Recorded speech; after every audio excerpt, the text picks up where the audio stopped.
नमस्कार साथियों, आरजे शिक्षा विजन में आपका स्वागत है। आज हम बात करेंगे जैन धर्म के बारे में। इससे पहले हमने 2 वीडियो में जैन धर्म पर चर्चा की है। पहला जो वीडियो बनाया था उसमें हमने जैन धर्म के उदय के कारण देखे थे। उसके बाद जैन धर्म का सामान्य परिचय, उसके बाद जो प्रमुख जैन तीर्थंकर हुए हैं उनके बारे में चर्चा की थी, उनके प्रतीक चिन्ह कौन कौन से उसके बारे में चर्चा की थी। जैन धर्म में जो 23वें तीर्थंकर हुए थे पार्श्वनाथ और 24वें महावीर स्वामी, उनके बारे में चर्चा की। महावीर स्वामी से बनने वाले जो मुख्य प्रश्न हैं जो परीक्षा में पूछे जाते हैं, ग्रह त्याग से संबंधित, ज्ञान प्राप्ति के संबंधित, वर्षावास, मृत्यु से संबंधित, उन पर चर्चा की। दूसरे वीडियो में हमने जैन धर्म का विभाजन, उसके बारे में चर्चा की। जैन संगीतियाँ हुई है 2, उसके बारे में चर्चा की। महावीर स्वामी के द्वारा जो जैन संघ की स्थापना की गई थी उस पर चर्चा की। प्रमुख रूप से जो जैन साहित्य है उसके बारे में चर्चा की। जैन धर्म से संबंधित महत्वपूर्ण शब्दावलियाँ, जैन धर्म से महत्वपूर्ण तथ्य जो सीधे परीक्षा में पूछे जाते हैं उस पर चर्चा की। आज हम बात करेंगे जैन धर्म के तीसरे वीडियो में जैन धर्म के दर्शन और शिक्षाओं से संबंधित, जिसमें सबसे पहले त्रिरत्न कौन कौन से, जैन धर्म में 5 महाव्रत या 5 अणुव्रत कौन से, 3 गुण व्रत हैं वो कौन कौन से, 7 शील व्रत, धर्म के 10 लक्षण, 6 द्रव्य, अनून चतुष्टय, ज्ञान के प्रकार जैन धर्म में कौन कौन से बताए हैं, और ज्ञान प्राप्ति की जो स्रोत हैं उसके बारे में चर्चा करेंगे। तो सबसे पहले अपन आज देखते हैं जैन धर्म के त्रिरत्न। तो पहला प्रश्न ये बनता है कि त्रिरत्न आवश्यक किस लिए थे, त्रिरत्नों की आवश्यकता क्यों पड़ी। सांसारिक बंधनों से मुक्ति के लिए त्रिरत्नों की आवश्यकता पड़ी, मोक्ष प्राप्ति के लिए त्रिरत्नों की आवश्यकता पड़ी, सांसारिक कर्मों से मुक्ति के लिए ताकि व्यक्ति मोक्ष को प्राप्त कर सके उसके लिए त्रिरत्नों की आवश्यकता पड़ी, त्रिरत्न सिद्धांतों की आवश्यकता पड़ी, आत्मा की शुद्धि के लिए त्रिरत्नों की आवश्यकता पड़ी। त्रिरत्न मुख्य रूप से 3 है। पहला है सम्यक दर्शन, सम्यक ज्ञान और सम्यक आचरण या चरित्र। पहला है सम्यक दर्शन। सम्यक दर्शन का ऐसा देखा जाए तो पहला है इसका जो अर्थ निकलता है वो निकलता है सही आस्था या सही विश्वास, सही आस्था या सही विश्वास। इसका अर्थ ये नहीं कि आपको जो बताया गया है उस पर विश्वास करें। सम्यक दर्शन में जो सही आस्था है, सही विश्वास जो बताया गया है, इसका मतलब ये नहीं है कि आपको जो बताया जा रहा है आप उस पर विश्वास करें, बल्कि इसका जो अर्थ है यह है कि चीज़ों को सही ढंग से देखें, किसी के दिखाए हुए मार्ग पर नहीं चले, अपनी समझ का उपयोग करें, पूर्व धारणाएं जो होती है, अंधविश्वास जो होते हैं उनसे बच के स्पष्ट रूप से देखने की बात करें, मार्ग में आने वाली बाधाओं को देखें। तो सम्यक दर्शन का जो अर्थ निकलता है वो है सही आस्था और सही विश्वास, देखने का सही तरीका। दूसरा सम्यक ज्ञान। सम्यक ज्ञान का मतलब है सही ज्ञान या वास्तविक ज्ञान, सही ज्ञान या वास्तविक ज्ञान।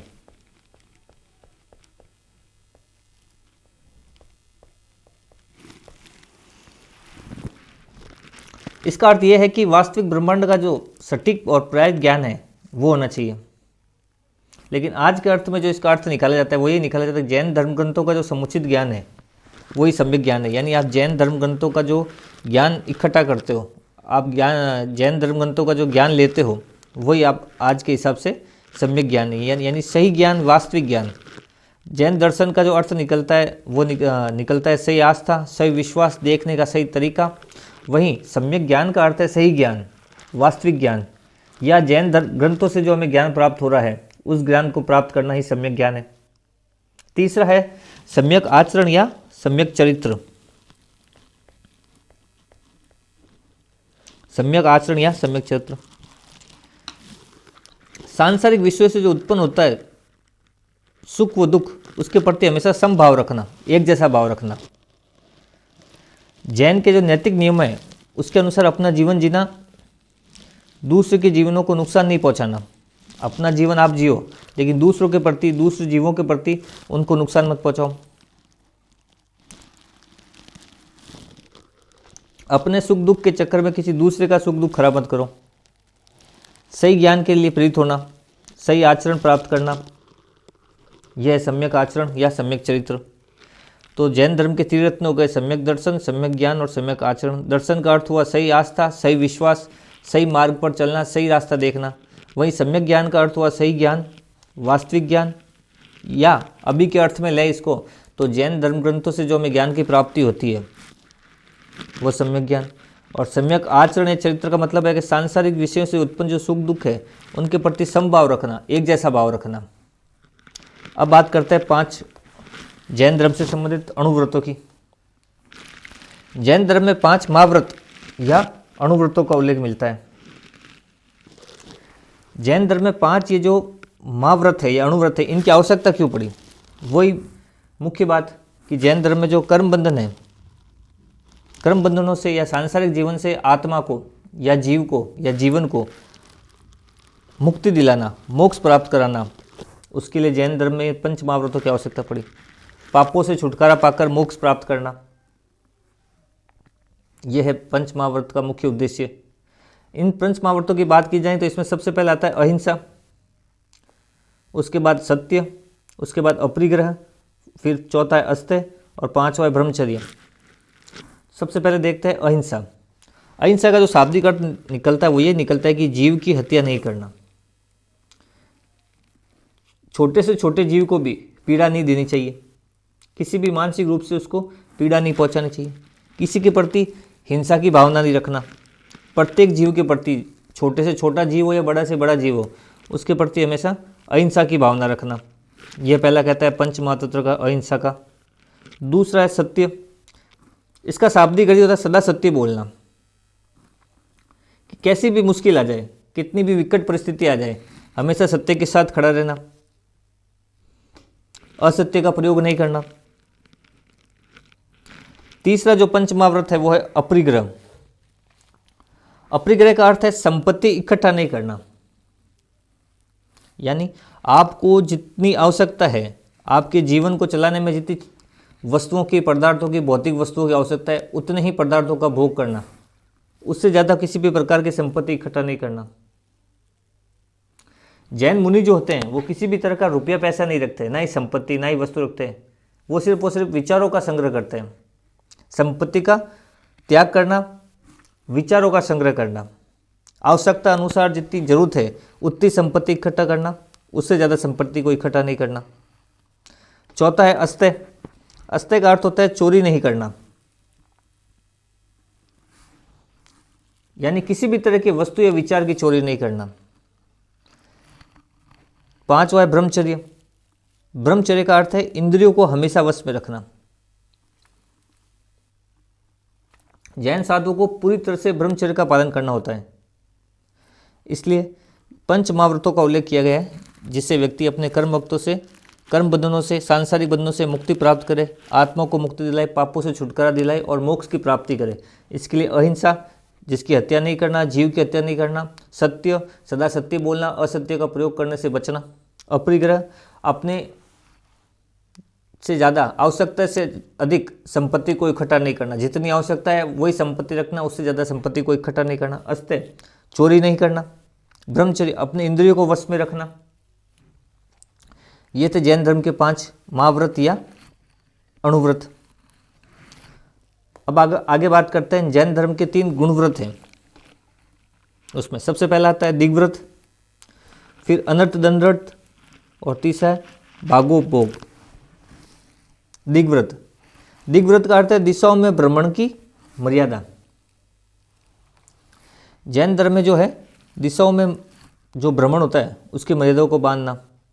दूसरा है अनर्थ दंडवत, प्रयोजनहीन पाप उत्पादक वस्तुओं का परित्याग, मतलब जो अपने उपयोग के लिए आवश्यक नहीं है, ऐसी जो वस्तुएं होती है, ऐसे जो भौतिक पदार्थ होते हैं, उनको वस्तुओं का, उन भौतिक पदार्थों का हमेशा परित्याग करना, उनको छोड़ना। तीसरा है भागोपभोग, यानी परिमाण, अर्थात भोग्य पदार्थों का परिमाण या निर्धारण।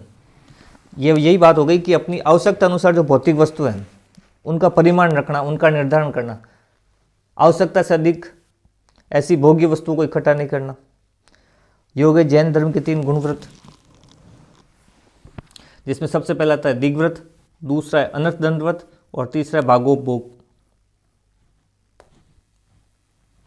अब बात करते हैं जैन धर्म से संबंधित साल शील व्रत, वो कौन कौन से हैं, जिसमें सबसे पहला आता है दिग्व्रत, दूसरा आता है देशव्रत, तीसरा था अनर्थ दंड व्रत, चौथा था सामयिक, पांचवा था प्रोस धोपवास, छठा था उपभोग प्रतिभोग परिमाण और सातवां था अतिथि संभाग। जैन धर्म में 7 शील व्रतों का उल्लेख मिलता है, जिसमें सबसे पहला आता है, ये दो याद करने का तरीका है, पहले दो वाले दिग्व्रत और देशव्रत, फिर आ गया तीसरा यही अनर्थ दंडव्रत, ये द से संबंधित हो गए तीनों, दिग्व्रत, देशव्रत और अनर्थ दंडव्रत। फिर आ गया सामयिक, तीसरा है प्रोस दोपवास, छठा है उपभोग प्रतिभोग परिमाण और सातवां है अतिथि संविभाग। सबसे पहले देखते हैं दिग्व्रत। अपनी क्रियाओं को विशेष परिस्थितियों में नियंत्रित रखना, अपनी क्रियाओं को विशेष परिस्थिति में नियंत्रित रखना, दिशाओं में बांध कर रखना, यह अर्थ होता है दिग्व्रत का। देशव्रत, अपने कार्य और कुछ विशिष्ट प्रदेशों तक सीमित रखना। तीसरा अनर्थ दंडव्रत, बिना कारण अपराध नहीं करना। चौथा है सामयिक, चिंतन के लिए कुछ समय निश्चित करना, अपनी जो दिनचर्या होती है व्यक्ति की, उसमें चिंतन के लिए कुछ समय प्रतिदिन के लिए निश्चित करना। पोष धोपवास, मानसिक व शारीरिक शुद्धि के लिए आवश्यक उपवास करना। जैन धर्म का अनुसरण करने वाले या अनुयायियों के लिए आवश्यकता कि वो मानसिक एवं शारीरिक शुद्धि के लिए उपवास जरूर करें। छठा है उपभोग प्रतिभोग परिणाम, जीवन में प्रतिदिन काम आने वाली वस्तुओं व पदार्थों को नियंत्रित करना। वही बात हो गई, आवश्यकता के अनुसार जितनी आवश्यकता है उतनी ही प्रतिदिन काम आने वाली वस्तुओं या पदार्थों को उपयोग में लेना, उससे ज़्यादा इकट्ठा नहीं करना, व्यर्थ उनको खराब भी नहीं करना। उन सभी वस्तुओं को, प्रतिदिन में काम आने वाली वस्तुओं पदार्थों को नियंत्रित रूप से उपयोग में लेना। सातवां है अतिथि संविभाग, अतिथि को भोजन कराने के उपरांत ही भोजन करना। अतिथि संविभाग का अर्थ हुआ 7 शील व्रतों में जो सातवां है अतिथि संविभाग। इसका अर्थ है कि जब भी घर पर अतिथि आए तो उनको भोजन कराने के पश्चात भोजन करना। ये थे जैन धर्म के 7 शील व्रत, जिसमें सबसे पहला था दिग्व्रत, दूसरा देशव्रत, तीसरा अनर्थ दंडव्रत, चौथा सामयिक, पांचवा पोष दोपवास, छठा उपभोग प्रतिभोग परिणाम और सातवां अतिथि संविभाग। अतिथि संविभाग का अर्थ है अतिथि को भोजन कराने के बाद भोजन करना। उपभोग प्रतिभोग परिणाम का अर्थ हुआ जो प्रतिदिन काम आने वाली वस्तुएं हैं, पदार्थ हैं, उनको नियंत्रित रखना, उपयोग के हिसाब से ही उनको काम में लेना, ज़्यादा इकट्ठा नहीं करना। पोष दोपवास का अर्थ है कि मानसिक और शारीरिक शुद्धि के लिए जैन धर्म में उपवास की व्यवस्था की गई, तो उपवास करना।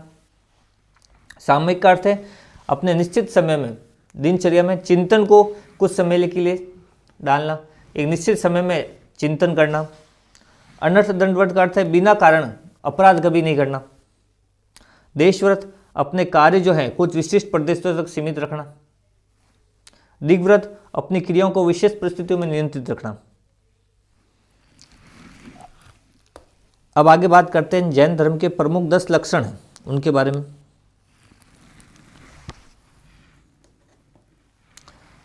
ये जो जैन धर्म के 10 लक्षण हैं ये किस लिए आवश्यक है? जैन धर्म के जो भी दर्शन हैं, शिक्षा हैं, उनका जो मुख्य उद्देश्य होता है वही होता है मोक्ष की प्राप्ति करना। आत्मा जो है, जीव जो है, उसको सांसारिक जीवन से मुक्ति दिलाना और मोक्ष की प्राप्ति करना, आत्मा की शुद्धि करना, संयम की भावना विकसित करना, आध्यात्मिक उन्नति उत्पन्न करना, सांसारिक कर्मों से मुक्ति दिलाकर मोक्ष की प्राप्ति कराना। ये 10 धर्म के जो 10 लक्षण हैं उनका मुख्य उद्देश्य है। तो इसमें से सबसे पहला आता है वो आता है उत्तम समा, दूसरा आता है उत्तम मार्दव, तीसरा है उत्तम मार्जव, चौथा है उत्तम सोच, पांचवा है उत्तम सत्य, छठा है उत्तम संयम, सातवां है उत्तम तप, आठवां है उत्तम अंकिंचन, नौवां है उत्तम ब्रह्मचर्य और 10वां है उत्तम त्याग। इन सब के आगे उत्तम का प्रयोग किया गया। उत्तम मतलब अच्छा, हर चीज़ अच्छी रखनी है। तो पहला है उत्तम समा, यानी समा का भाव रखना है। क्रोधहीनता, किसी पे क्रोध नहीं करनी है, किसी भी प्राणी के प्रति समा का भाव रखना है, सभी के प्रति समा का भाव रखना है, सभी प्राणियों के प्रति समा का भाव रखना है, क्रोध को त्यागना है। उत्तम समा यानी क्षमा का उपयोग करना है सभी प्राणियों के प्रति। फिर है उत्तम मार्दव, इसका अर्थ है अहंकार का अभाव, यानी अहंकार को त्यागना है।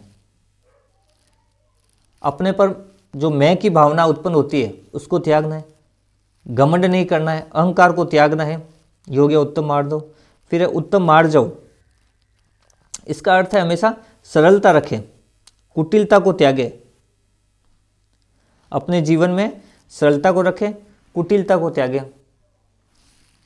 चौथा है उत्तम सोच, सांसारिक बंधनों से आत्मा को परे रखने की सोच। उत्तम सोच का अर्थ ये भी लगा सकते हैं आप यहाँ पे कि अच्छी सोच रखना, सांसारिक बंधनों से आत्मा को परे रखने की सोच रखना, अच्छी सोच रखना। पांचवा है उत्तम सत्य। उत्तम सत्य से यहाँ अर्थ हो सकता है सत्य से गंभीर अनुरुक्ति, यानी कैसी भी परिस्थिति आ जाए सत्य का साथ नहीं छोड़ना, असत्य के साथ खड़ा नहीं होना। छठा है उत्तम संयम, सदा संयमित जीवन यापन करना।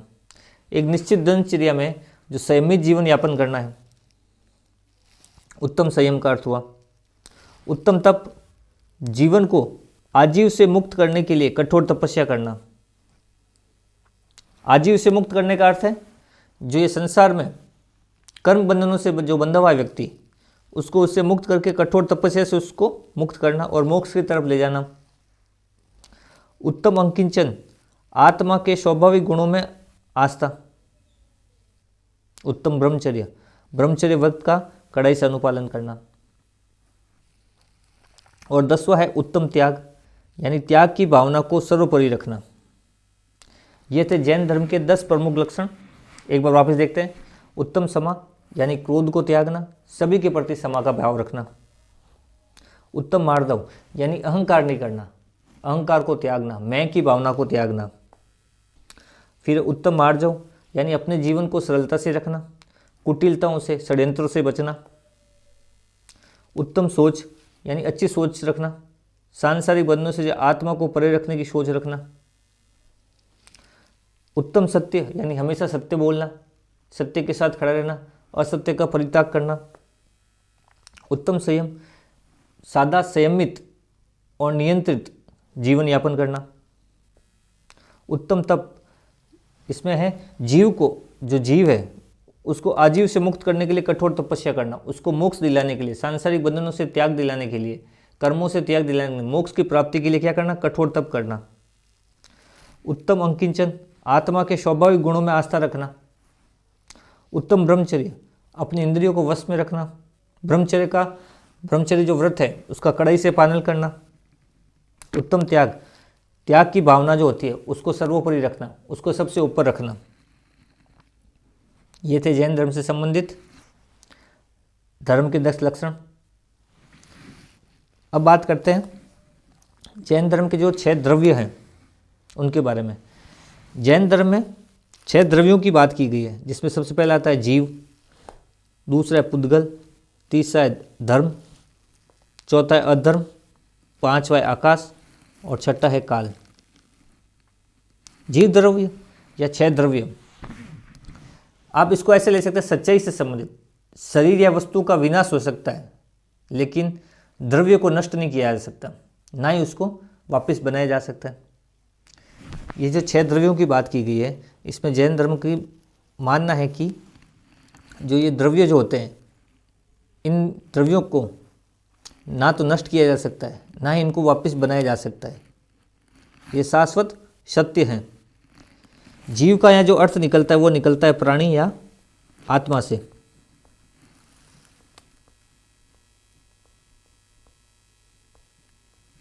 जीव का अर्थ यहाँ है प्राणी या आत्मा से। पुद्गल का जो अर्थ निकलता है वो निकलता है भौतिक तत्व या पदार्थों से। धर्म का अर्थ यहाँ निकलता है गति, सदैव गतिमान रहने से, सदैव गतिमान रहने से। अधर्म का यह अर्थ निकलता है किसी भी प्रकार की रुकावट आ जाना, कार्य में विश्राम आ जाना, कार्य में रुकावट आ जाना, विश्राम आ जाना। तो अधर्म का जो अर्थ निकलता है वो निकलता है रुकावट। आकाश, 5वां जो द्रव्य है उसका आकाश उसका अर्थ निकलता है किसी भी स्थान को इंगित करना। आकाश का अर्थ यहाँ निकलता है स्थान। छठा जो द्रव्य है वो है काल। काल यहाँ समय को संबोधित करता है। 6 जो द्रव्य बताए गए हैं उसमें जीव का अर्थ होता है यहाँ प्राणी और आत्मा से। पुद्गल का अर्थ है भौतिक पदार्थ या भौतिक तत्वों से। धर्म का यहाँ अर्थ निकलता है गति से, सदैव गतिमान रहने से। अधर्म का अर्थ है रुकावट, विश्राम, किसी कार्य में बाधा। आकाश यहाँ जो है स्थान को इंगित करता है और काल यहाँ समय को इंगित करता है। अब बात करते हैं जैन धर्म से संबंधित एक अवधारणा है अनंत चतुष्टय, उसके बारे में। 4 अनंत चतुष्टयों का वर्णन मिलता है। अनंत ज्ञान, अनंत दर्शन, अनंत वीर्य और अनंत सुख। क्या है ये अनंत चतुष्टय? क्या है? जैन धर्म के मुताबिक जब किसी व्यक्ति के कर्मों का अवशेष खत्म हो जाता है तो वो मोक्ष को प्राप्त होता है। मोक्ष के बाद वो अनंत चतुष्टय को पाता है और जीवन के चक्र से मुक्त हो जाता है। जो आत्मा अनंत चतुष्टय से युक्त है वो परमात्मा है। मतलब समझिए, जैन धर्म के मुताबिक जब किसी जीव के कर्मों का अवशेष खत्म हो जाता है तो वो मोक्ष को प्राप्त करता है। मोक्ष को प्राप्त करने के बाद जीवन चक्र में वो मोक्ष को प्राप्त करने के बाद ही अनंत चतुष्टय को प्राप्त करता है और जीवन चक्र से मुक्त हो जाता है। जो आत्मा अनंत चतुष्टय से युक्त है वो परमात्मा के बराबर है। जैन धर्म में आत्मा को जीव की संज्ञा दी गई है, जैसा हमने ऊपर 6 द्रव्य में पढ़ा है। जैन धर्म में जो है आत्मा को जीव या जीव को आत्मा या प्राणी से जोड़ा गया है। जीवन में अज्ञानता के कारण जीव इन चारों गुणों को भूल जाता है। जीवन में जो अज्ञानता चलती है उसके कारण ये जो जीव है अनंत ज्ञान, अनंत दर्शन, अनंत वीर और अनंत सुख को भूल जाता है और बंधन में पड़ जाता है। मोक्ष के बाद ही जीव इन चारों गुणों को फिर से प्राप्त करता है। तो अनंत चतुष्टय जो है मोक्ष प्राप्ति के बाद प्राप्त होता है। तो सबसे पहले देखते हैं अनंत ज्ञान। अनंत ज्ञान का अर्थ है कभी भी अंत ना होने वाला ज्ञान। जिस ज्ञान का कभी अंत ना हो, जिस ज्ञान का कभी अंत ना हो वो है अनंत ज्ञान। दूसरा है दर्शन। जिस दर्शन का भी कभी अंत ना हो, जिस ज्ञान का कभी अंत ना हो वो है अनंत ज्ञान। और जिस दर्शन का कभी अंत ना हो वो है अनंत दर्शन। फिर है अनंत वीर्य। जिस वीर्य का कभी अंत ना हो, जिस शक्ति का, वीर्य का अर्थ है शक्ति बल से, जिस शक्ति का, जिस बल का, जिस वीर्य का भी कभी अंत ना हो वो अनंत वीर्य। फिर अनंत सुख। अंत और विच्छेद से रहित इंद्रिययुक्त सुख जो होता है वो होता है अनंत सुख। ये थे अनंत चतुष्टय। अनंत चतुष्टय का अर्थ हुआ व्यक्ति जब अपने कर्मों से मुक्ति पाकर मोक्ष को प्राप्त करता है तब वो अनंत चतुष्टय को प्राप्त करता है। अपने सांसारिक जीवन में जब व्यक्ति होता है तो ये 4 जो अनंत चतुष्टय है इन सबको भूल जाता है। जब मोक्ष प्राप्त कर लेता है तब वापस इनका ज्ञान होता है, जिसमें अनंत ज्ञान, अनंत दर्शन, अनंत वीर्य, अनंत सुख है। अब आगे बढ़ते हैं। जैन धर्म के ज्ञान के जो प्रकार हैं उनके बारे में देखते हैं। जैन धर्म में जो है ज्ञान के 5 प्रकारों का उल्लेख मिलता है, जिसमें सबसे पहला आता है मति, दूसरा आता है श्रुति, तीसरा आता है अवधि, चौथा है मन प्राय और 5वां है कैवल्य। मति, मति का अर्थ है इंद्रिय जनित ज्ञान, या जिस ज्ञान से हम या मन से इंद्रियों की सहायता से ज्ञान प्राप्त करते हैं वो इंद्रिय जनित ज्ञान है या मति ज्ञान है। वह ज्ञान जो हम किसी मन से प्राप्त करते हैं, इंद्रियों से प्राप्त करते हैं, मन या इंद्रियों से जिस ज्ञान को हम प्राप्त करते हैं वो है मति से प्राप्त होने वाला ज्ञान। दूसरा है श्रुति, श्रवण ज्ञान। श्रवण ज्ञान वह ज्ञान है जो हम केवल मात्र सुनकर प्राप्त करते हैं, वो है श्रवण ज्ञान। सुनकर प्राप्त किया जाने वाला ज्ञान कौन सा है? श्रवण ज्ञान। तीसरा है अवधि, जिसका अर्थ होता है दिव्य ज्ञान। मन व इंद्रियों की सहायता के बिना आत्मशक्ति से आमुख होकर नियत मर्यादा सीमा तक के मृत पदार्थों की जानकारी देने वाला जो ज्ञान होता है उसको अवधि ज्ञान कहा जाता है, जिसको हम दिव्य ज्ञान भी बोल सकते हैं। इस ज्ञान की सहायता से देश काल की मर्यादा के हिसाब से अन्य क्षेत्रों का सापेक्ष ज्ञान प्राप्त हो जाता है। चौथा है मन प्राय, यानी दूसरों के मन को जानना, दूसरों के मन का ज्ञान प्राप्त करना। इस ज्ञान की प्राप्ति से मनुष्य किसी भी व्यक्ति के मन मस्तिष्क की अन्य कई बातों को जान सकता है, वो होता है मन प्राय ज्ञान। और पांचवा है कैवल्य, जिसका अर्थ है सर्वोच्च ज्ञान या पूर्ण ज्ञान।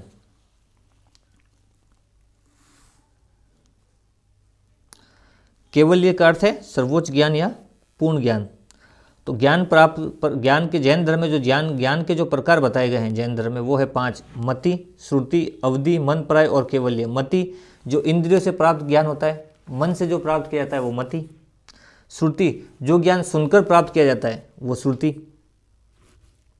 अवधि यानी जो दिव्य ज्ञान प्राप्त होता है उसे अवधि की संज्ञा दी गई है। जब हम दूसरों के मन की अन्य कई बातों को ज्ञान को प्राप्त कर लेते हैं वो मन प्राय। पूर्ण ज्ञान या सर्वोच्च ज्ञान जिससे मोक्ष प्राप्त हो जाता है वो है केवल्य। अब तीसरा है ज्ञान प्राप्ति के स्रोत कौन कौन से जैन धर्म में। अगर आप ज्ञान प्राप्त करना चाहते हो जैन धर्म में तो उसमें प्राप्ति के स्रोत कौन कौन से हैं। इसमें सबसे पहला आता है प्रत्यक्ष, अनुमान या शब्द। प्रत्यक्ष का अर्थ है जो ज्ञान सामने स्थित है उसको प्रत्यक्ष रूप से धारण करना, वो है प्रत्यक्ष ज्ञान। अनुमान लगाकर कोई ज्ञान की प्राप्ति करना, ये भी ज्ञान प्राप्ति का स्रोत है। प्रत्यक्ष रूप से अगर कोई ज्ञान प्राप्त करते हैं तो प्रत्यक्ष स्रोत के अंतर्गत आता है, और अनुमान के द्वारा कोई ज्ञान की प्राप्ति करते हैं तो वो अनुमान के अंतर्गत है। शब्द, तीर्थंकरों के जो वचन है, उपदेश है, उससे अगर ज्ञान की प्राप्ति करते हैं तो वो शब्द के अंतर आता है। ये था हमारा जैन धर्म से संबंधित वीडियो। 3 वीडियो हमने जैन धर्म को कंप्लीट रूप से व्याख्या सहित पूरा कर लिया है, जिसमें हमने प्रथम में जैन धर्म से संबंधित जो महावीर स्वामी पार्श्वनाथ हुए उनके बारे में जानकारी ली। दूसरे वीडियो में जैन धर्म की जो विभाजन हुआ था, जैन संगीत या जैन संघ साहित्य, उसके बारे में जानकारी ली। और तीसरे पार्ट में हमने जैन धर्म की शिक्षाएं और दर्शन के बारे में जानकारी ली। ये जैन धर्म का पूरा टॉपिक कंप्लीट हो गया है। मैं उम्मीद करता हूँ कि मेरे द्वारा जो ये व्याख्या सहित जैन धर्म की व्याख्या की गई है ये आपको रीट 2025 में आयोजित होने वाली परीक्षा में उपयोगी हो। मिलते किसी अन्य वीडियो में। धन्यवाद।